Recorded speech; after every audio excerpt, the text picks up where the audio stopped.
Location అంతా cover చేసామమ్మ, మొత్తం cover చేసి మొత్తం బ్యాక్ వెళ్ళి మన యాంగిల్ మొత్తం తీసే. అది వచ్చేసరికి చెప్తాను ఫస్ట్ ఫోకస్ చేయమమ్మ. అది బయోమెడికల్ ఇంజనీరింగ్ మొత్తం మనం రాస్తాం కదా, ఇవి నీట్ ఎగ్జామ్స్ అవన్నీ యూజీ వాళ్ళు కూడా ఉన్నారు అందులో. అది వచ్చేసరికి బయోటెక్నాలజీ ఇంజనీరింగ్ మొత్తం అంతా. ఈ రెండు డిఎన్ఏ స్ట్రక్చర్ టైప్ కట్టారనమాట అటు సైడ్, చూపించలేము కానీ ఇప్పుడు. ఇది వచ్చేసరికి కెమిస్ట్రీ బ్లాక్ మొత్తం అంతా 80లో మొత్తం అంతా 600 ఏకర్స్ అంతా మొత్తం స్ప్రెడ్ చేస్తారు, మొత్తం బిల్డింగ్స్ గట్రా అంతా దర్దర్ లేపేశారు.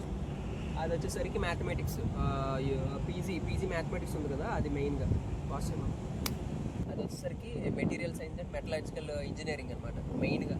మెయిన్ ఫోకస్ అందులోనే ఎక్కువ మంది వెళ్ళిపోతారు అనమాట. ఇక్కడికి రావడం కొద్దిగా నాకు కూడా నాలెడ్జ్ ట్రాన్స్ఫర్ అంతా అయ్యింది. మన PhD doctor Charan #Bora okay.